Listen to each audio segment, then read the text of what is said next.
What's up, y'all? Welcome back to Daddy's to Talk. I'm your host, Robert, and today we diving right back into freaking Sakugan with episode 2. So, yeah, just kind of like I said, just diving right in, not wasting much time. um, this was another freaking awesome episode. It pretty much continued where we were with the previous episode with the kaiju attack on the colony, but throughout this episode, we really just got like a really good look at freaking Gagumber and Mimipu's just chemistry and bond, and just how Gagumber is, doing his best to encourage Mimipu because, for as much as she shows, like, okay, yes, she is super smart and thinking, like, okay, that she's ready, when they're kind of presented with the situation, like, okay, hey, it's put up or shut up time, she kind of starts to freeze up a little bit, starts to have doubt in herself. But I love that her dad is there to just, come like, hey, you got this. And so just watching them like working together to get the mech powered up and running, and then them like running around the city and stuff and trying to figure out how to deal with the kaiju and stuff. And yeah, it was just such a freaking good episode. um just seeing all of Gagumber's thoughts and theories of how he thinks the kaiju work, as far as like the little cables that's coming on under their feet, like, oh, they'll never tear those, or this and that. To where maybe people's like, I'm pretty sure that kaiju just ripped out those cables, or I'm pretty sure they're chasing us specifically. So yeah, and one thing too with this is like getting to see this robot in action, because like you can kind of tell a little bit from the can't think of the logo art or whatever for the series, but actually getting a chance to see it in action, you can see that this robot fits right in with these two, because the robot has feel like just as much personality as both Gagumber and Mimipu. So it just really cool. Like I said, just seeing the robot and like how they maneuver it and stuff, whatever. How it's kind of, it's definitely far from perfect. It's a little clunky and stuff, whatever. But it's like, okay, this is the perfect machine for these two. But I'll just kind of say, up front, like there was just like so many just beautiful shots from the episode. Just showcasing again, just like, man, like this show looks freaking beautiful. And so yeah, just some very pretty shots and stuff of in the episode in general. We finally got a chance to see the intro and outro, which once again are both very fitting. The intro, man, I wish I could show y'all, but I don't want to risk no copyright stuff with it. But like the intro, it looks so slick and so clean, and very stylized, which is something that I'm really enjoying about the show. It's just that, like, through some of like the clumsiness of the character, they are clumsy with style. I guess that's the best way I could put it. But yeah, and with the music choices too, whatever. I'm like surprised. There's like a little bit of like some jazziness to it, a little bit of like some hip hop sounding tracks mixed in there as well. But yeah, it all just sounds good, looks good. We got to see, or get like a little bit more information about the world and stuff, because I think that the colony that they're in is called the Pinion Colony.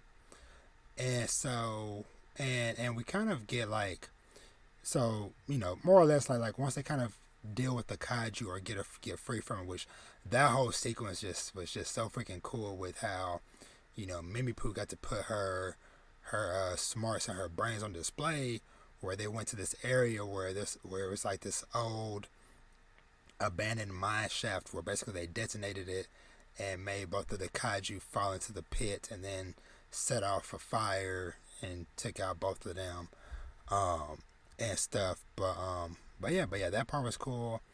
and then just just the aftermath of it all as they're kind of you know just coming to the terms that like okay like telling Walsh's team that he died or that him and Linda had passed away, and that basically like everybody still has to continue to move forward.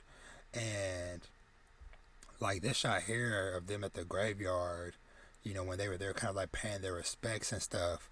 I enjoyed the moment where not Walsh, Gagumber, where he ended up giving Linda's necklace to Mimi Pooh as a way of like, hey, he's like, hey, I had to fight through hell and high water, in order to convince them to let me, keep this, necklace. But yeah, it was just so freaking cool, just the way that all of that was handled. And once again,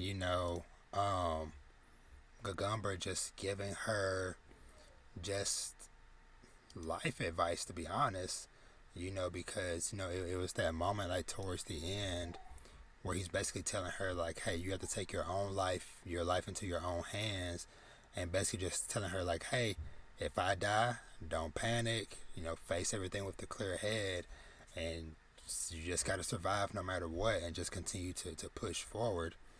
And so I'm just really loving their bond, because he says, yeah, accept those losses and keep moving forward. And yeah, like I said, just overall, just another fantastic, another beautiful episode.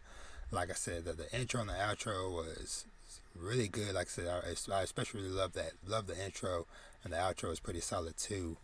And I love the kind of teases of a couple other characters like the lady with the lady that has a lot of purple on with the black hair, that's kind of like in the promotional art.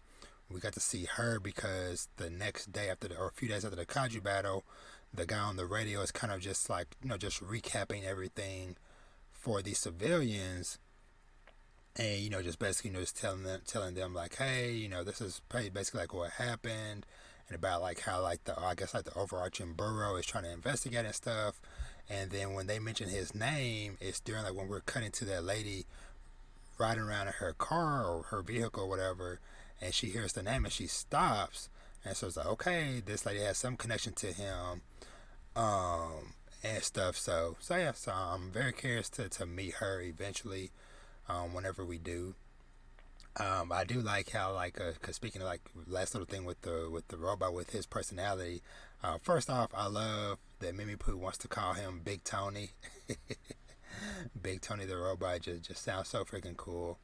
And then I love how the thing freaking transforms, like a literal transformer. Like it goes from from shoot robot form, and then like transforms like a little vehicle form. And even like in the intro, we see like a couple other mechs and stuff that are with them that are also like transformed into like different vehicles and stuff. So yeah, so like I said, just very excited for where things are going.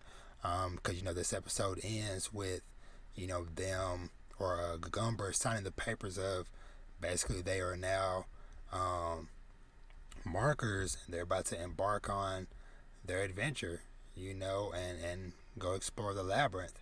And so, like I said, I just loved, like I said, just this shot here at the end of them, just like when they first get outside and they're kind of like overlooking everything, and just like, okay, new adventure's about to start. So yeah, but yeah, good stuff. Another great episode. Don't think I have nothing too much to say, but like I said, I feel like I'm gonna be just excited to talk about this thing every freaking week, and I hope that anybody out there that's checked this out, that you're enjoying hearing me talk about it and stuff as well. And yeah, just let me know in the comments down below like what you thought of the episode and what parts are you looking forward to coming up. But as always, if you're not already, make sure you are subscribed to the channel and leave a like on the video if you enjoyed anything I had to say. And yeah, we'll catch you guys in the next one. Y'all be easy, and peace.